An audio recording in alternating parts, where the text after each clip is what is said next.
Galates, chapitre 6.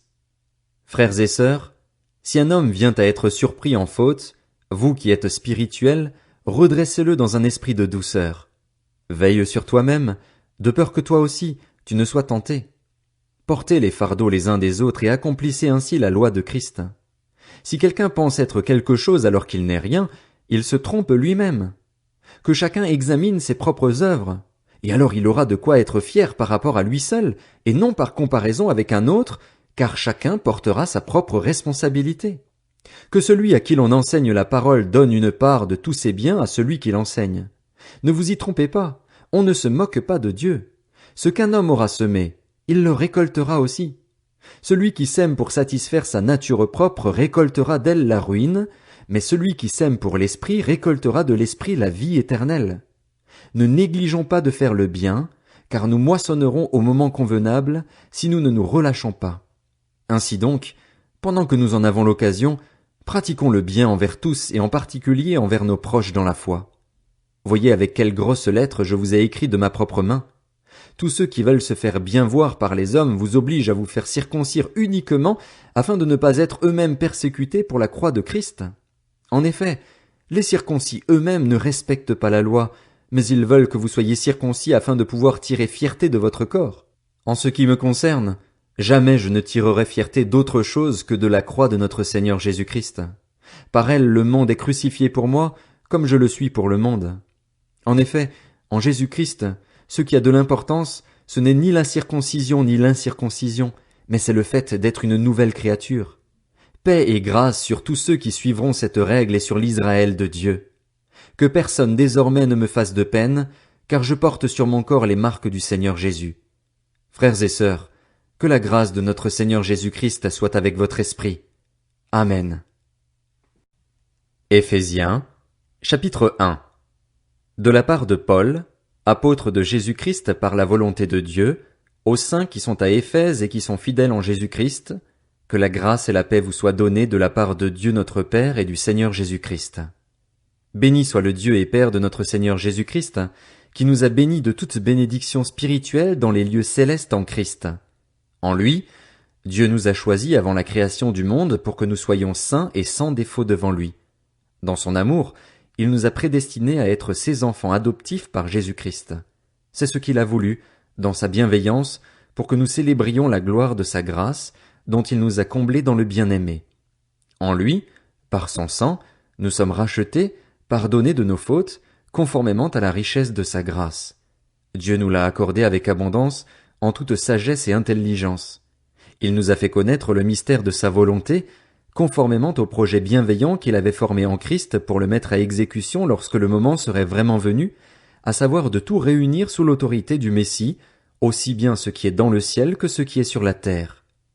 En lui nous avons été désignés comme héritiers, ayant été prédestinés suivant le plan de celui qui met tout en œuvre conformément aux décisions de sa volonté pour servir à célébrer sa gloire, nous qui avons par avance espéré dans le Messie.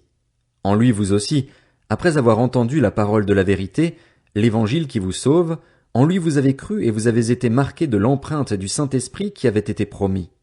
Il est le gage de notre héritage en attendant la libération de ceux que Dieu s'est acquis pour célébrer sa gloire. C'est pourquoi moi aussi, après avoir entendu parler de votre foi dans le Seigneur Jésus et de votre amour pour tous les saints, je ne cesse de dire toute ma reconnaissance pour vous lorsque je fais mention de vous dans mes prières. Je prie que le Dieu de notre Seigneur Jésus-Christ, le Père de gloire, vous donne un esprit de sagesse et de révélation qui vous le fasse connaître. Je prie qu'il illumine les yeux de votre cœur pour que vous sachiez quelle est l'espérance qui s'attache à son appel, quelle est la richesse de son glorieux héritage au milieu des saints et quelle est l'infinie grandeur de sa puissance qui se manifeste avec efficacité par le pouvoir de sa force envers nous qui croyons. Cette puissance, il l'a déployée en Christ quand il l'a ressuscité et l'a fait asseoir à sa droite dans les lieux célestes, au-dessus de toute domination, de toute autorité, de toute puissance, de toute souveraineté et de tout nom qui peut être nommé, non seulement dans le monde présent, mais encore dans le monde à venir. Il a tout mis sous ses pieds et il l'a donné pour chef suprême à l'Église qui est son corps, la plénitude de celui qui remplit tout en tous. Éphésiens, chapitre 2. Quant à vous, vous étiez morts à cause de vos fautes et de vos péchés, que vous pratiquiez autrefois conformément à la façon de vivre de ce monde, conformément au prince de la puissance de l'air, de l'esprit qui est actuellement à l'œuvre parmi les hommes rebelles. Nous tous aussi, nous étions de leur nombre. Notre conduite était dictée par les désirs de notre nature propre, puisque nous accomplissions les volontés de la nature humaine et de nos pensées, et nous étions, par notre condition même, destinés à la colère, tout comme les autres. Mais Dieu est riche en compassion.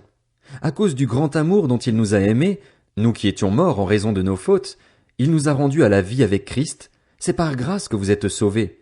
Il nous a ressuscités et fait asseoir avec lui dans les lieux célestes, en Jésus-Christ. Il a fait cela afin de montrer dans les temps à venir l'infinie richesse de sa grâce par la bonté qu'il a manifestée envers nous en Jésus-Christ. En effet, c'est par la grâce que vous êtes sauvés, par le moyen de la foi. Et cela ne vient pas de vous, c'est le don de Dieu. Ce n'est pas par les œuvres, afin que personne ne puisse se vanter. En réalité, c'est lui qui nous a fait. Nous avons été créés en Jésus-Christ pour des œuvres bonnes que Dieu a préparées d'avance afin que nous les pratiquions.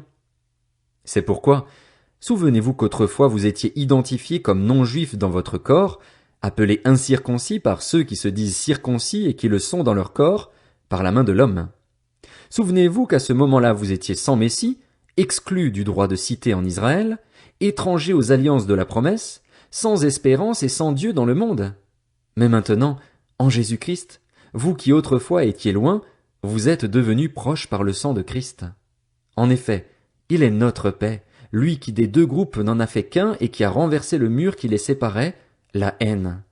Par sa mort, il a rendu sans effet la loi avec ses commandements et leurs règles, afin de créer en lui-même un seul homme nouveau à partir des deux, établissant ainsi la paix. Il a voulu les réconcilier l'un et l'autre avec Dieu en les réunissant dans un seul corps au moyen de la croix, en détruisant par elle la haine. Il est venu annoncer la paix à vous qui étiez loin et à ceux qui étaient près. À travers lui, en effet, nous avons les uns et les autres accès auprès du Père par le même esprit. Ainsi donc, vous n'êtes plus des étrangers ni des résidents temporaires. Vous êtes au contraire concitoyens des saints, membres de la famille de Dieu. Vous avez été édifiés sur le fondement des apôtres et prophètes, Jésus-Christ lui-même étant la pierre angulaire. C'est en lui que tout l'édifice, bien coordonné, s'élève pour être un temple saint dans le Seigneur. C'est en lui que vous aussi, vous êtes édifiés avec eux pour former une habitation de Dieu en esprit.